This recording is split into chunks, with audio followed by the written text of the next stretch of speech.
Debout Congolais, unis par le sang, unis dans l'effort pour l'indépendance.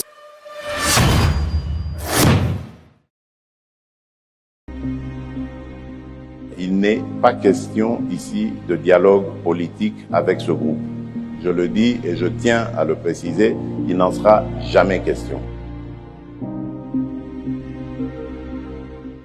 Boza, le bienvenu na GCAM Télévision, fidèles abonnés, chers internautes, na Elisou Souliboso na Bino, na cadre ya émission à éclairer Debout Congolais, ndenge to benga kalokwa na momesano, na pesi bino, boye imalamu, bienvenue na français, na émission Debout Congolais, et pas union aux amis à travers République démocratique du Congo, topé à travers le monde, au Landakamingi Samba, Olonga, na pesio matondo pour na fidélité na yo, pour na confiance. Zalaka kafar dese na motema, simba toujours bendele ekolo Congo, et zala toujours likolo yambo émission oye banda, na zalaka na devoir ultime, ya ko rappeler na biso ete justice yonzambe iratakate, justice yonzambe motomoko te aishapaka na contrôle nango. Ma benyon soyo zali kosala yeba yango kezali semence oyo olonaka. Un jour ou un autre, tu finiras par récolter les fruits de tes actes. Totika omibenga bayanke, totika komibenga barusé, toza ba tout puissant. Yo driblaka batu, yo zana capacité ya ko dompter justice ya mukili. Yeba ya nzambe, muta domptaka ngo azalaka te. Biso nyonso tokoleka na esambiselo. Si sur cette terre, vous n'avez pas compris, sachez que même dans l'au-delà, ton âme ne va pas se reposer en paix. Ata biso tozui gerbe de fleurs, to tchelio, kuluna, criminel, to lobi qui repose en paix, ton âme ne vivra jamais en paix. Tika moyibi, tika kindoki, tika lekunya, tika koboma bato, yeba ete jugement ezali toko sambisama. Na lombango, na kei, na basango, oyo kosangisa biso mokolo ya lelo, ba été tozali na pasi na motema parce que lelo ezali mokolo oyo gouvernement ya République démocratique du Congo sur instruction du président de la République babongisi été deuil national ezala sur toute l'étendue de la République démocratique du Congo en mémoire ya ba victime ya Sud Kivu na Calais oyo bilan eza ko s'alourdir davantage. Donc na moment toza ko lobana bino ba famille belé bazali na pasi penza. Bazali déjà kotanga près de 400 morts oyo bazali découvert enterrement ya batu façon bibembango ezali découvert eza kopesa pasi mingi na motema batu mususu tisikoyo bazali komona na te bazape ebele bilan oyo ezali catastrophique batu nyonso bazali kosala bappel pona kosenga ete gouvernement azwa ba mesure d'urgence pour na ko secourir ba rescapé pour na prise en charge ya ba sinistré koyeba ndenge nini bakoki koyede bango pe psychologiquement parce que ozali tata o perdre na mwasi na bana nyonso ozali mwasi o perdre bana na tata ozali ndeko perdre famille mobimba ya bandeko na yo ezali pasi pour na ko supporter. Kasi nini gouvernement na biso esengeli asala pona ba moment ya boye il faut toujours koyeba kozalaka na ba structure habilité pour être bakitaka sur place à moment ya ba catastrophe ya boye à moment ya makamba boye parce que toujours comprendre que chaque fois que République démocratique du Congo ezokutana na likambo toujours zalaka kana difficulté administration na biso difficulté ya kozala rapide na ko réagir. Bato bazali banda okoyoka bango basi ba réagir mais gouvernement na biso ayaka ko réagir na retard. Pourquoi pas mettre en place ba structure oyo et ko permettre que na moment ya urgence gouvernement na biso azala moto ya liboso oyo azali ko intervenir na cas oyo etali ba citoyen congolais. Wana ezalaki nde introduction na biso vraiment na mukolo lelo ya deuil national oyo drapeau ya République démocratique du Congo esika nyonso ezali en berne tozo partager douleur wana na bandeko na biso tozo présenter pe ba condoléances na bandeko nyonso oyo bakufeli bandeko na biso balandaka biso à partir ya Sud Kivu notamment bato bazali na Calais. Vraiment nous partageons la peine avec vous, on reste congolais. Vraiment ba ope ba yebi ke bazanango ya ko acheminer na ba structure habilité na ba association oyo ezali ko apporter en aide na bato oyo ba zui likama il faut qu'on continue ko sala yango je pense que ça sera bien. Wana ezaki introduction à biso de cœur, vraiment, sincèrement, avec nos frères qui sont au sud de Kivu. L'actualité, c'est aussi ces révélations de Nicolas Kazadi, ministre des Finances, sur Moïse Katumbi. On sait qu'il parle de lui, même s'il ne l'a pas cité. Moko Yaba candidat à la présidence de la République, Azali parrainé par le Rwanda, Azali pe Nabamine. Oh, il y a exploitaka or, asalaka commerce, ya or na Rwanda. Voilà les raisons pour lesquelles candidat wana koki jamais ko condamné muninga na ye topé paré na ye. Là Nicolas Kazadi faisait allusion na Moïse Katumbi et il parle aussi qu'un ancien ministre du FCC a eu à recruter 400 000 fonctionnaires au motif ou bien à des fins électorales. Objectif ezalaki que tant waza ko tondi sabongo ba fonctionnaire de l'État bangwana ba kozala ba potentiel électeur na ye. Tout le monde fonction publique et tondi bosoto chaque jour baza ko découvrir qu'il y a toujours des fictifs et ça na batu oyo ba kotisa ba kombo na bango na kati ya fonction publique alors que basala ke loko moko te balia kambongo à l'État na fin du mois. Nicolas Kazadi nous révèle que ezali œuvre ya ministre moko ya FCC oya sala ki ndenge wana po ete campagne na ye esimba mais a échoué qui paye. Nous allons revenir vraiment sur ces sujets. La révélation mosusu ezali que non seulement candidat wana azali na ba comptoir ya or na Rwanda, mais ce même candidat bloque la farine. Eza passe pour la République démocratique du Congo. Farine de maïs auto sombaka facilement na Zambie, ba porte Carmela ki biso ba lobi ba stock est épuisé. Même le président zambien n'est pas au courant que farine de maïs eza épuisé. Congo akoki ko somba maïs c'était mais ba pays mususu bazo somba na bango na Zambie eza ko leka nango. Même transit que bosombi ailleurs et le kila na Zambie ba pekisi yango. Le président zambien n'est pas au courant. Nyonso wana candidat moko à la présidence de la République démocratique du Congo na RDC oyo nationalité na ye eza mise en doute azali à la base ya ba manœuvre wana. Si je na biso liboso esili tokolobela sango ya mibale président de la République asalaki mobembo na mboka ya Namibie et pa wapi akendaki ko assister na basise ya réunion ya SADC. Kuna makambo ya RDC balobeli kuna na demande au RDC asengaki poye na likambo etali est ya République démocratique du Congo. Malgré réticence ya ba pays ebele, République démocratique du Congo akoki kozwa finalement brigade moko offensive ya SADC contre ba groupe armés Afrique du Sud na Angola, basi ba pesi fait vert na bango. Namibie akoki ko chapeauter Lisanga yango pour être intervenir dans l'Est de la République démocratique du Congo. Rappelons que moment oyo Félix Tshisekedi a un engagement à boye moment où SADC pardon bazali prêt ya ko intervenir dans la République démocratique du Congo to ba été ba relation ezali malamu te na ba pays membre ya EAC to pe communauté des États de l'Afrique de l'Est bango ebele. Selon observation du gouvernement congolais, bazali vraiment ko sala musala o eza satisfaisante na cadre ya présence ya ba militaire na bango ya na force régionale oyo ezaki na mandat ya ko mettre fin na musala ya ba force négative na est ya République démocratique du Congo. Est-ce que elingi koloba était RDC alongwe sika awa na EAC pour se donner na SADC? Est-ce que RDC a kobima na katia EAC? Est-ce que force régionale les a kobima? Certaines indiscrétions disent déjà que le président de la République a assis à Sengaki déjà na ba président. Il y a communauté des États de l'Afrique de l'Est est bas bongama poete ba bima parce que force régionale ils ont kokate ko répondre na obligation nango. Na kanti yo nandako oza ko mituna pe mituna ebele analyse to ko sala sika awa et ko apporter lumière na mituna oyo biso tozali ko mituna na banda kuna biso. Actualité ya misatu ya ngonde to kusukisa nango Fayulu azali ko accuser Félix Tshisekedi lors ya meeting na ye asala ki lobby pona ko mobiliser na likambo etali marche Il y a les 14, il y a mois de mai, où Bazali ko dénoncé processus électoral bâclé. Yé Atalisi et Félix Tshisekedi Ayibi Bamona yé pour dénoncer Kagame. Je le cite aujourd'hui, quand Chilombo parle, vous avez l'impression que c'est Fayoulou qui parle. Félix Tshisekedi Oyibaki Malouba Batouya.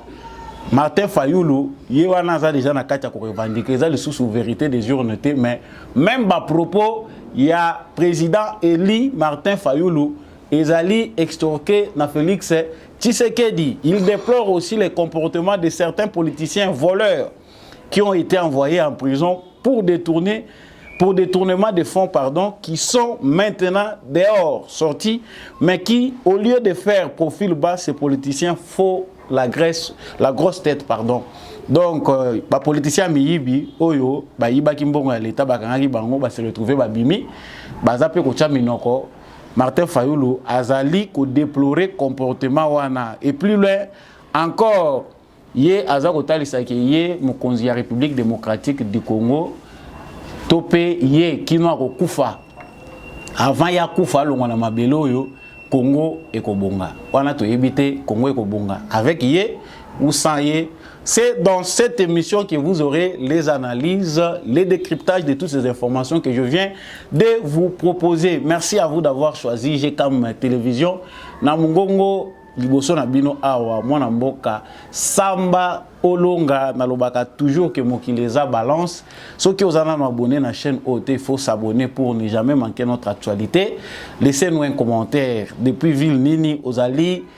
Vraiment qu'on partage peine ya bande qu'on a biso ya Calais depuis Ville Nini Ozali RDC Ozali FARDC na motema. Abonnez-vous, partagez nos émissions, continuez à partager, continuez à nous envoyer vos commentaires. Bendele Ekoyate, je retourne dans l'actualité comme je venais de vous l'annoncer au sommaire. Vraiment là on ne revient plus naebi que pour na makambo etali Calais. Nous sommes tous des cœurs avec nos frères. Restons dans cette attitude de deuil national. Vraiment, c'est un jour où il faut graver dans la mémoire pour ces pertes vraiment énormes où nous allons connaître encore une fois de plus. Pour ceux qui sont en prière, que Dieu vraiment ait pitié de nous. Ça fait très mal, ça fait de la peine.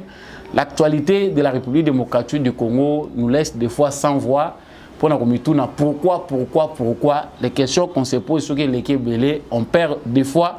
La rapongi aussi l'actualité congolaise. Complexité, l'équipe Makambouza au Baksama. Partant de vols, partant de guerres, de catastrophes, on est épargné de rien. Tokufa na malaria, tokufa na inondation, tokufa na buzoba ya batumsus oyo bazali ko kambana mutema bolingo ekolote. Ça fait très mal. Mais on reste concentré. On sait que nous finirons par y arriver pour être tout comme la nation organisée et comme il est l'exemple dans le monde. Je parlais de Nicolas Kazadi au sommaire. Interview Moko à Salaki Nakatia na télévision Télé 50. Il y a Jean-Marie Kassamba. Il y a Yamba Maki Bongo. Après, interview au PP Samaki, il y a Olivier Kamitatu, l'homme des mots. Il est dictionnaire, ce qu'on reconnaît chez lui, ce sont les mots. Donc, chaque jour, on pense qu'il a vraiment son dictionnaire à côté pour découvrir un nouveau mot. Le français nous rend parfois orgueilleux. Ce ne sont pas les bons termes, ce ne sont pas les gros mots qui révèlent ce que nous sommes, ou qui vont peut-être faire croire aux Congolais que nous sommes au service de l'intérêt général. Mais et pas na biso na Congo, le rôle la batunion so balinga ko paraître plus que ce qu'on est. Il faut que lukaka bamo oyo obomba ki makasi oyo étudier tamulaï tant ozo apparaître na public pour impressionner bato. Nous ça ne nous impressionne jamais. Ceux qui n'a koyebi déjà lingala na ngai za ya kokoka na yebi que valeur ya lingala na ngai ezali beaucoup plus lingala oya ngai soki na yebi yango malamu na yebi ba langue mususu nationale naza ko maîtriser malamu langue maternelle nanga. Le peu de français que je connais grâce à mon parcours scolaire universitaire me suffit. Les restes, la société doit voir de quoi je suis capable. Ce ne sont pas les diplômes, ce n'est pas les niveaux de français, mais c'est que le peuple attend. Nicolas Kazadi n'a pas propos na kati interview wana asili kotalisa que ezali na candidat moko président de la République. Azana comptoir ya or na Rwanda. Aza candidat ou aza parrainé na Rwanda eza secrété. Ce même candidat aza parmi bateau bazali ko bloquer farine zambienne pour être kotaka na RDCT. Même président zambien aza au courant. Bandeko essentiel interview ezali vraiment ko préoccuper ngate. Ce qui préoccupe ici c'est l'affirmation que nous avons de ce qui se passe, de certaines personnes autoza ko benga bandeko na biso na République démocratique du Congo, danger oyo bango bazali ko représenter pour l'avenir ya mboka na biso. C'est que nous sommes infiltrés. Nous avons parmi nous des Congolais qui se veulent Congolais, mais qui agissent en ennemis de la République. Or, la fois passée, tant que ça va révélation, il y a Mwagashushu, ministère public, tant que ça sambisaye, batalisi qui na agenda na ye, tant que fouiller na ba dossier na ye, ba trouver que azana ba document ou ezali ko sala que azal lié na Rwanda société rwandaise d'aviation. Azali lié na ba faire na ye na Rwanda. Azana ba société kuna azali lié kuna azana ba passeport diplomatique. Certaines personnes ont dit collaborer avec les Rwandais n'est pas un problème. Donc un député congolais peut, au moment où son pays est agressé, avoir des affaires au Rwanda. Azana banda kuna azana makambo ebele kuna. Parce que awa toza ko découvrir parce que biso atokobomba te aussi to lobango plusieurs fois. Ce qui fait que Moïse Katumbi ne puisse pas citer les noms de Paul Kagame lorsqu'il s'agit de parler de l'agression du Congo par le Rwanda. La plupart des candidats, même Fayoulou, batu nyonso baza walolemo na bango ezalaki ya kofongwama pona kolobela likambo ya agression ya Congo par le Rwanda. Il n'y a qu'une seule personne oyo na munoko na ye lolemo ezalaki kilo pona koloba ke toza agressé ko pesa pe position na ye en tant que muto azali ko s'afficher comme leader d'opinion. C'était pourquoi la révélation yango Nicolas Kazadi aza ko yela biso. Comment quelqu'un qui a un comptoir d'or au Rwanda, qui se veut candidat président de la République, peut condamner Kagame? C'est son ami, il est son parrain. Ndenge bino moko bozomona na ba photo wana tolobi yango na ba émission eleki. Moïse Katumbi, Paul Kagame, baza bato baza na lisanga moko. C'est-à-dire trafic ya or, biso atoza kolela ke or na biso eza ko échapper na contrôle. Il y a gouvernement na biso pourquoi parce que ezali côté comme de manière illicite eza ko bima na Congo na voir eza normalité. Les Rwandais dit bango bazali na ba or na bango. Que devons-nous comprendre par ce que Nicolas Kazadi est en train de dire? C'est-à-dire or oyo ezali ko yiba na Congo, ezali ko kende na Rwanda, ezali ko kende na Uganda, moko ya bateau bazali ko benga ba congolais, c'est-à-dire Moïse Katumbi azape ko participer na réseau wana criminel parce que l'or oyo ezali ko se retrouver na Rwanda, c'est l'or qui est classé parmi les minéraux du sang. Ezali ko bima na voie oyo ezali légitimité. C'est que Moïse Katumbi participe à cette mafia là. Il y a ko organiser chaos à l'est de la République démocratique du Congo pour que les minéraux passent par là, on va continuer comme ça la faire. Nous n'allons pas par quatre chemins. Chers frères congolais, nous avons là des preuves qui démontrent que non seulement nous sommes infiltrés, mais certaines personnes qui réclament la nationalité congolaise, dont on ne sait pas comment ils ont acquis cette nationalité-là, sont des ennemis de la République. Ça, c'est insupportable. Yo ozana comptoir na yo na ya or na Rwanda. Ozali na ba société na yo ya masangu na Zambie. Mais tu veux être candidat au Congo, là où les gens baza kozanga maïs. na mboka oyo bato bazali kokufa likolo ya ba richesse oyo ozali koteka na mboka mopaya oyo azali ko agresser Congo. Je pense que awa tozana makambo ebele te akonduka ko éclaircir makambo masango oyo tomoni ndenge crise oyo ebandi ko se créer petit à petit na Katanga. Ebandi kaka muke masango eza ko mata na Katanga crise masango ezomona na te. Moïse Katumbi akena no bloqué parce que c'est un entrepreneur. En Zambie, que na bateau bazali koteka masango azakuna. Moïse Katumbi est très connu en Zambie, c'est un homme d'affaires. Au Congo, il n'a pas de société crédible, il préfère na Zambie ndezala kuna na Congo bazakozwa bazokende koteka na bamboko ezali banda. Comme a commis ennemi peu opposant à Félix Tshisekedi, il va na ba autorité zambienne o yaza ko manipuler, ba créer circuit na bango. Ba bloquer masango oyo Zambie alivraka na Congo et ya kate. Zambia bandina no parko boya non biso tozoteka lisu masango te masango tozana ngo awa eza limité pour la demande na biso local tozana masango akoteka la binote. De deux to comité na point oyo Zambia aza ko refuser accès ça kenzela ce que RDC peut-être à sombi en Afrique du Sud et lekela na Zambie te.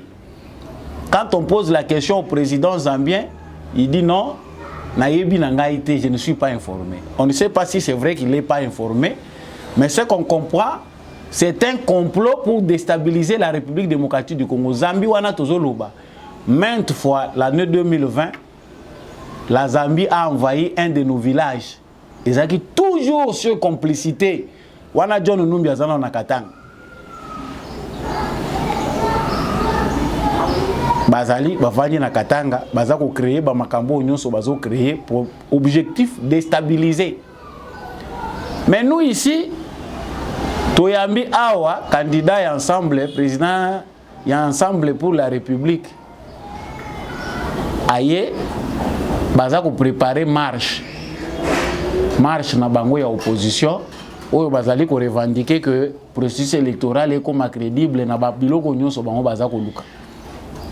Mais entre-temps, ces mêmes candidats-là, qui veulent aveugler le peuple congolais, qui boya tobi mananzela, mboka ezabiente, yende mutu azali, ko participer na destruction en mboka na chaos, spobola la kanzala. Donc est-ce que ceux qui sont au Katanga, qui disent que ceux qui loi wane l'équipe a écarté Moïse Katumbi, le Katanga sera un autre État. Au moins ceux qui ouvrent leur bouche pour dire ça. Ils savent aussi que si les maïs de la Zambie n'entre pas au Katanga, c'est à cause aussi de Moïse Katumbi. Ça fait mal à entendre ça et entendre qu'il y a des Katangais, plus Katangais, qui n'arrivent pas à comprendre qui sont leurs frères et qui ne le sont pas, préfèrent collaborer avec leurs bourreaux. Mingi ya kolobezalité, bandeko na ngai, chaque fois que tu y a kana ba actualité à boyer, les cœurs saignent. Parce que aussi longtemps que nous aurons des ignorants parmi nous, la tâche nous sera difficile. Parce qu'en même temps, tout le monde est ennemi de la République démocratique du Congo. En même temps, tout ça, l'union se peut protéger l'intégrité et en même temps, tout calmaka pour étouffer certains inconscients qu'on peut manipuler facilement parmi nous. Les faibles de la République qui ont accepté la vente de ces pays continuent à exister parmi nous sous forme des opposants. Pour pas diviser bino, les autres, ce sont déjà en nationalité douteuse. Yo nationalité na yo les opposés na nos problèmes. Au lieu de se concentrer na nous pour prouver biso na manière ni comme qui congolais, osa ko persévérer na ko sala mabe na Congo. Franchement, je n'arrive pas à comprendre ça. On comprend pourquoi Kagame a besoin. Donc Kagame a besoin d'acteurs politiques congolais. L'allégeance c'est pas naïe. Il doit imposer des acteurs qui lui sont favorables. Qui s'ajouter dans le réseau naïe. Donc Moïse Katumbi fait partie du réseau de Kagame pour déstabiliser le Congo à l'interne. Lorsque nous parlons des infiltrés comme seulement des Rwandais, mais il y a des autres personnes à nationalité douteuse qui sont parmi nous, qui ne sont pas certes rwandais, mais qui participent au réseau de Kagame. Vous avez déjà compris. Et pendant ce temps, on nous amène encore une autre révélation. Plus d'1 million de fonctionnaires. Au Luki, les fonctionnaires, le côté de la bâtiment, nini. Bâtiment où ils ont contenir les plus d'1 million. C'est quel bâtiment? Il travaille pendant combien d'heures? Chers frères fonctionnaires. Je me demande si les Congolais réellement besoin de changement. Un ancien ministre ya Kabila na FCC. Bayokani ba créer réseau na bango, outre ba carte bancaire na bango bandai ko zula mbongo na banque. Ils s'entendent pour organiser recrutement ya ba agent public de l'État. Recrutement moko politique. Oyo bango bazali ko s'attirer, ça dit basali bino lokola ba membre ya parti politique na bango. Ayebi déjà que nombre ya bato nazo kotisa baza bato yo ba potentiel électeur na ngai. Na bato yo ngai moko na che, je vais commencer à retirer l'argent facilement. Awa Nicolas Kazadiaza koloba 400 000 fonctionnaires de l'État recrutés. Il y a un autre combien aux autres oh nouvelle NU nouvelles unités tala bangwe belé. Ces nouvelles unités ont été recrutées sur base de quoi? Mboke za ko kende mabe budget ya malonga te tango bo recruter ki bangwe belé boy botandi bango bokotisi bango bolobi bokomi ba agent l'État ba NU bezaki po futa bango na mbongo nini. L'objectif c'était de trouver des moyens pour na ko soutirer mbongo ba continuer ko payer mbongo ya l'État et avoir des gens oyo bango baza lokola ba sous-traitant na bango to kotisi bango mbongo na bango ngana liaka na ngai ba NU wana bazo ba kombo na bango libanda baza ko lela tozozwa mbongo te mais na kati mbongo na bango ebimaka eza na chaîne ya mbongo na bango oyo bato baza ko partager à la fin du mois ndenge bango ba yebanaki. Mais à entendre tout ça, il y a des Congolais qui veulent encore des explications. Même ceux qui ont le bien solo qui ont tanga na yote. Même ceux qui ont le bien que façon tu sais que des autres dirigeants boka ils ont calcul difficile les mathématiques pour na yozo ko comprendre. Mais il y a beau yo ko comprendre en côté. Et ce sont des gens comme ça, des bango mutu batondi na cité à mboke kufi. Tu sais que des baby simboka, ça ne marche pas. Au bandai ko futa ma wapi, au bandai ko sala wapi. Tu sais que des baby entreprise ni o yo futa makali sous-souté. Nous avons compris, chers téléspectateurs, que la tâche est difficile à cause de nos propres frères qui acceptent de participer comme des bourreaux à la prédation aux nos victimes.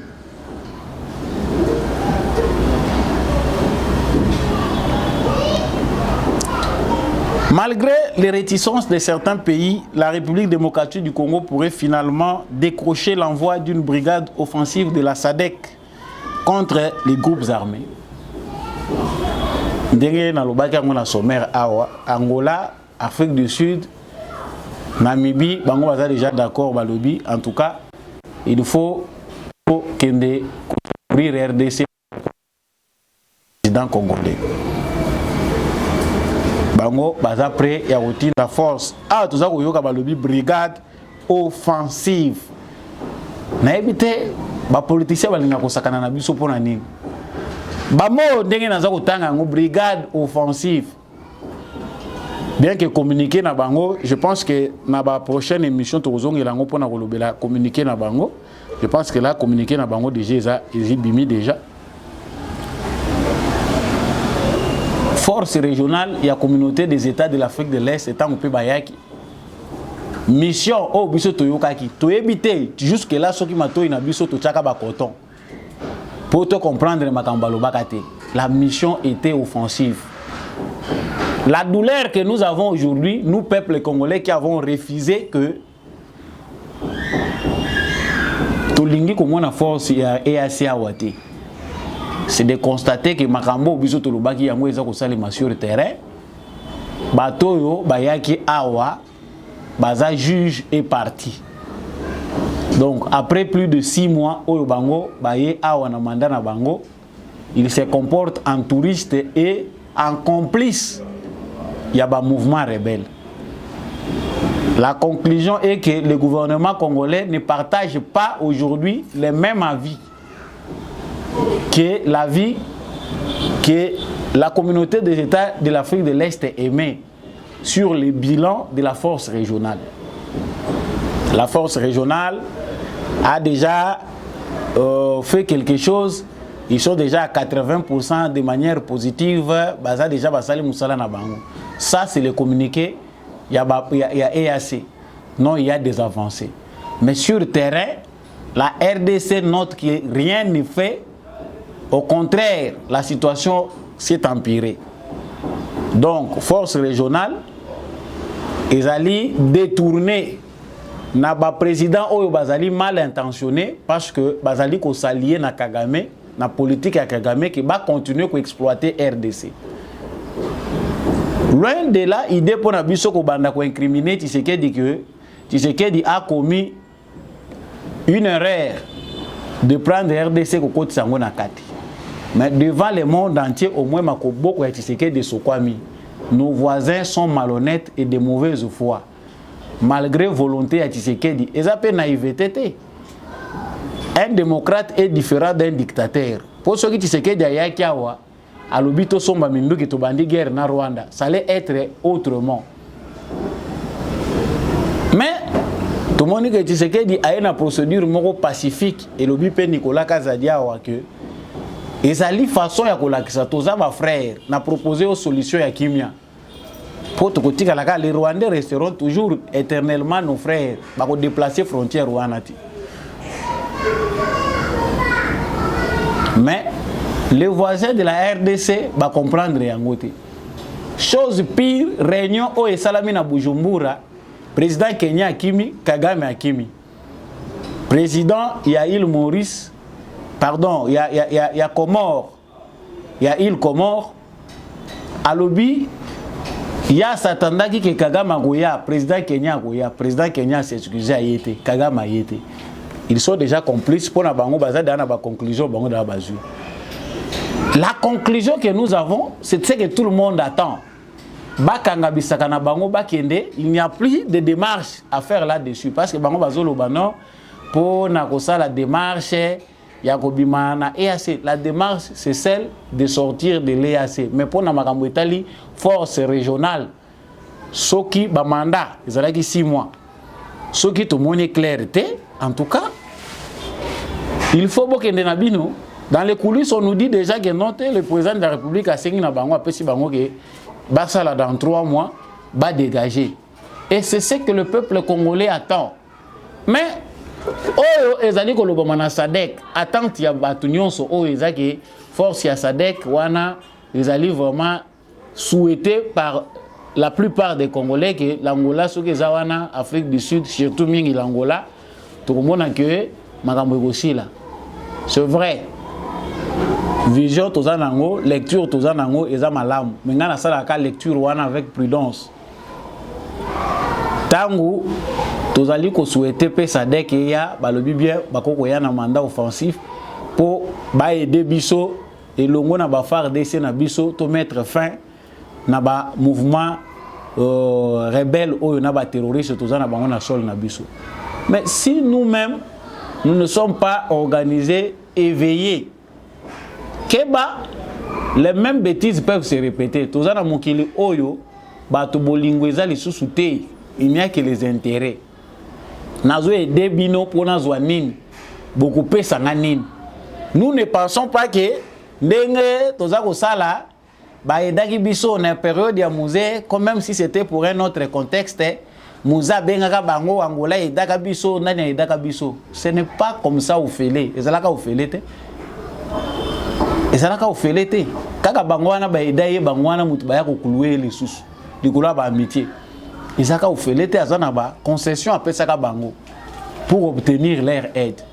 Il faut savoir aussi que diplomatiquement tibatouana bakendaka moni ba yokani tozo ya intervention quelque part bazana ba maluso ba lukaka. Ah, c'est que RDC a koyi ko céder biso ça. Tala o biso to kozwa. Nous devons travailler sur notre armée. Notre ultime objectif de base, c'est la réforme de notre armée.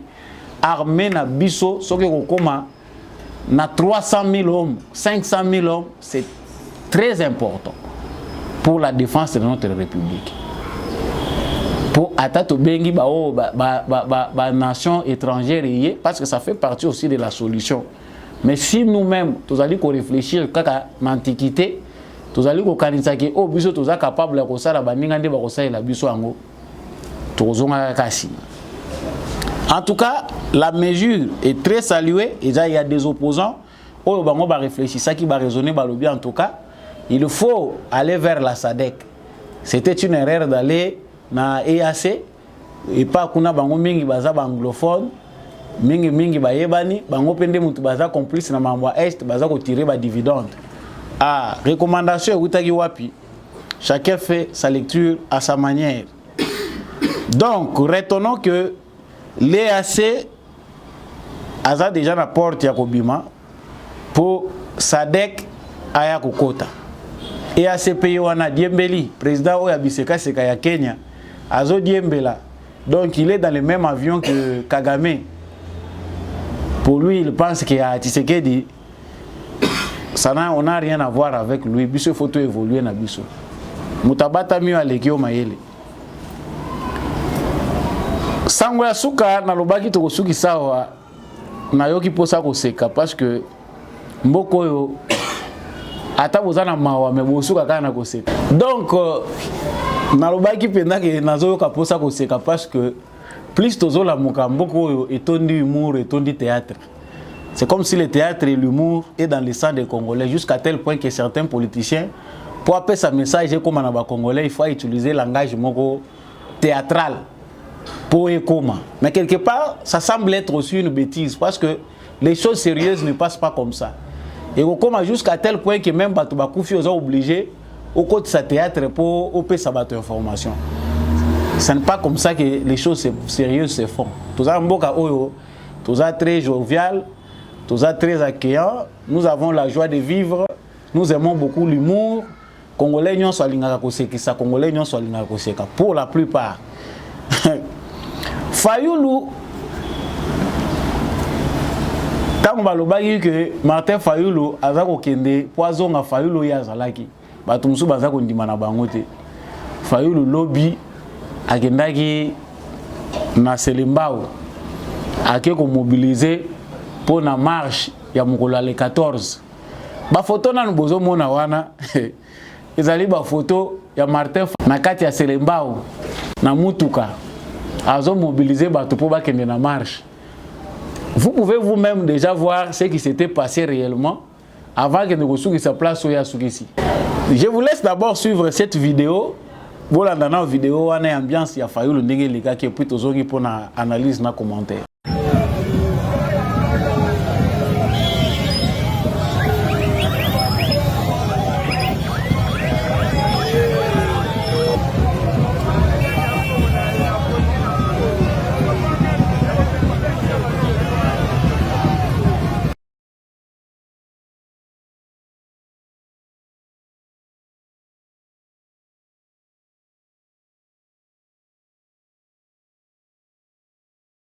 Voilà, et ça facilité politique ya Congo, ils ont comme de plus en plus compliqué. Tshisekedi a fongoli batumisu. Même si tout le monde n'est pas encore d'accord avec Tshisekedi, biso ba mususu tozo zelaye na sani na biso na sani na nga tant que bula fufu ezaka ka moko Tshisekedi nano akomi mokonzi te. Ce qui est normal. Mais batebele pe ba fongwa mimisu. Les Fayoulou que vous connaissez, oya koma ki acteur connu dans la scène nationale en 2018, à cause du complot de Genève, n'est pas les Fayoulou d'aujourd'hui. La plupart des Congolais l'ont retiré leur confiance. Confiance aux Congolais, Moussou par aveuglement, par manipulation, placer qui n'a Fayoulou comme quelqu'un qui pouvait apporter le bonheur au peuple congolais, ils ont déjà retiré et ça se voit. Mais pourquoi Fayoulou doit descendre dans Selembao? L'explication est claire et simple. L'argent commence à faire ses effets. Fayoulou doit faire ce qu'il fait pour justifier le paix qu'il est redonné. Boss Asayaki Achema Kolona Kishasa. Mbongo ya Mo Ibrahim na ba cotisation à Yemoko Katumbi, il faut et travailler pour que les 14 opinions nationales et internationales au Congo il y a une opposition. Pour que Fayulu descende à Selembao, il a fallu que Moïse Katumbi na ba onyon so bayo kana ba les 14 l'argent. Il ne peut que justifier l'argent. Wana pombongo etaka mutunyo so na mouvement. Oyo moni ba telemi bazali kolo abalobi katange ko katana soki bo meki katange ko koma eta boko tika na eta na bino mususu kuna batuni ya lobi te l'argent. Quand l'argent finit, tout le monde reste silencieux. Muto yo ba utiliser kana mbongo. Soki mbongo esili okoyoka mbongo na yete. Arozonga vandi na yekimia. Awa ba effet ya Mo Ibrahim, ba effet ya boss Katumbi ese bandi musala nango. Ndeko Martin Fayulu a accueilli pour ça la meeting naïe. Ce qui me fait rire ici, c'est le propos de Fayulu. Franchement, c'est comme si pour ça le théâtre bien en Congo, pour ça la politique bien, pardon, il faut à la paix na art théâtral. Il faut à l'artiste comédien à Makila. Fayulu accuse Félix Tshisekedi d'avoir volé ses mots pour dénoncer Kagame. Aujourd'hui, quand Chilombo parle, vous avez l'impression que c'est Fayulu qui parle. Donc, Tshisekedi n'a pas seulement volé l'élection de Martin Fayulu. Aujourd'hui, Tshisekedi vole même les mots de Martin Fayulu pour condamner l'agression rwandaise. Donc, entendre que Fayulu Azali Bosso, les Congolais, les quelques Congolais qui étaient là, tous ceux qui sont venus entendre, c'est ce que Fayulu dit là. Vous voyez comment, à la place des leaders au Congo, nous avons des personnes, ceux qui vraiment sélectionnent la bien société, qui organisé, ils ne peuvent même pas prendre la parole même dans le quartier. Même ceux qui ont un conseil communal, ils ne peuvent pas parole. Mais à cause de la mauvaise gouvernance, à cause de 52 ans, au biso te connaître na bateau yo bazaye ko mériter te ko zala la tête ya mboka na biso, la place de l'élite est prise par la médiocrité.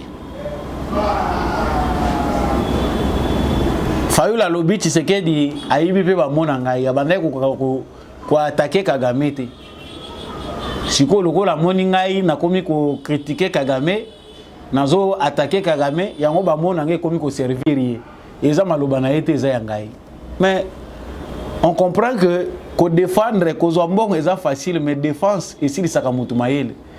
Je regrette, regretter Luka. Fayulu autre bande ko yoka liboso na Fayulu. Est-ce que ça a quelque chose lequel est tozoyeba pété? Quand on prend l'honorable, honorable député Daniel Saf, on prend Martin Fayulu, c'est deux oiseaux de même plumage. Le langage, la farce remplace maintenant l'exercice de la politique. Mouto a parole à orienter, pesi message, sa orientation, a combiné plus dans divertissement. Sachez bien que bateau besoin qu'on continue à croire dans Fayulu. S'il y a quelques-uns, boye bango ke ndenge bolanda théâtre de chez nous awa, ndenge pe boko banda kolanda Fayulu. La mission qu'il a, c'est de distraire les Congolais. Pendant ce temps, lui est payé pour ça. Parce que mbongo Fayulu a utilisé pour basala ba mouvement nyonso ba kosala et ko uta na libenga na yete. Mbongo ya Mo Ibrahim, attendez-vous à ça, ba effet nango et koyeba na komonana. Fayulu déplore le comportement de certains politiciens voleurs qui ont été envoyés en prison pour détournement de fonds, qui sont maintenant sortis, mais qui au lieu de faire profil bas, ces politiciens font la grosse tête. C'est dire un mot et son contraire. Fayulu avait aussi déploré qu'on garde Matata Ponyo Azali ko continuer à circuler ndengenine. Comment on peut laisser quelqu'un qui a détourné l'argent public? Mbongo ya Bukanga Lonzo, Fayulu a dénoncé. Mais aujourd'hui, Fayulu est l'ami de Matata Ponyo qui ne veut pas rendre de compte. À l'unité justice à tout naïe les camps. Fayulu est son ami. Wana abosani ke abandaye ko s'attaquer na Matata Ponyo kaza moyibi. Le fait que Matata Ponyo a rejoindre, là il n'y a plus de débat. Comment croire à un versatile? Muto akoko loba maloba na tongo, alobi ndenge mususu na midi, alobi ndenge mususu na poko, alobi ndenge mususu. Je vous dis pour terminer que mes chers frères congolais, la scène politique congolaise est prise en otage par des gens de mauvaise foi et des comédiens. Ce qui politique à Congo c'est à travers nos propres mentalités. Ceux qui votent na biso comme civilisé, aux autres voter dessus mutu pour na polote, pour azan de konangate, pour azan nité au moins. Ceux qui mentalité na biso évoluer dans sens où on a ndepé to ko mona classe politique ya malunga. Tant que les votes chez nous se fera sur des logiques tribales, sur des logiques pécuniaires, sachez-le que vous allez passer pour na biso. Na komi na suka émission ya mukolo lelo ezalaki esengola ngai koyeba bino ebele à travers mokili mobimba kolandaka samba olonga à travers décryptage pe analyse ya information na biso soko sepelaki na émission oyo like tika commentaire partager ko bombe éclairage pour na yo moko te kabola yango na voisin tika ete biso nyonso tozala kaka FARDC na motelma pe bendele ekoya te. Partageons toujours cet état de deuil avec nos frères de Calais ensemble bisognon sotoza Calais et puis ba condoléances na biso toujours continuer ko présenter yango matondo mingi na ndekombi ya chako azaki na sima caméra au pe na réalisation pour être émission oyo ekomela bino matondo mingi pe na papa apôtre Gérard Kabea pe maman Thérèse merci mingi na l'homme de la vérité de jour Jean-Louis Timbalanga. Merci mingi na papa Boniface Mpunga, merci na maman Bilonda, maman Lisette Mungbendu, boza ebele vraiment vous partagez un plateau, il y a des bouts congolais ensemble en famille, seuls na moment nyonso bino bolanda des bouts congolais, je sais, on partage ces grands moments avec vous, restons congolais, bitumba na biso, obstination na biso, na ba valeur pour être mboka na biso échanger yangonde ekotike la bana na biso mboka moko ya malonga to lembate to continuer toujours ko lutter na kotombola bendele po ete Kongo na biso ekende liboso ngai na biso na bino to kabwani wana to monani na prochaine émission.